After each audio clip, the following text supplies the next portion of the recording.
Mummy ఈరోజు breakfast ఏం prepare చేయలేదా? చాయ్ వస్తున్నావు?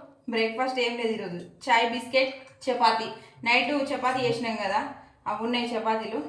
చాయ్ చపాతీ మంచిగా ఉంటుంది కదా, సో అదే ఇప్పుడు బాగుంటుంది. కానీ టిఫిన్ ఉంటే బాగుంటుంది కదా. అప్పుడు ఇప్పుడు చేయలేదురా, లేచినే మనం లేట్గా లేచినాం. అది ప్రాబ్లం. హాయ్ ఫ్రెండ్స్, అందరికీ గుడ్ మార్నింగ్. అందరూ టీ తాగిందా? మేము ఇప్పుడే టీ తాగుతున్నాం. అందరికీ హ్యాపీ సండే అండి. ఈరోజు మీ సండే స్పెషల్ ఏంటి? బతుకమ్మకి పువ్వు తీసుకొచ్చుకున్నారా? బతుకమ్మకి పువ్వుకి అయితే ఓడు అవుతలేదు ఒక 2-3 సంవత్సరాల నుండి. లాస్ట్ ఇయర్ కాక అంతకుముందు ఇయర్ మా ఆయన బతుకమ్మ పువ్వు పోయి మాది ఒక పెద్ద ఫోన్ ఒకటి వచ్చిండు, స్మార్ట్ ఫోన్. అప్పటి నుండి బతుకమ్మ పువ్వుకి పోతలేము, కొనుకొచ్చుకొనే బతుకమ్మ వేస్తున్నాము. మీరు మరి బతుకమ్మ పువ్వు ప్రిపేర్ చేసుకుంటురా?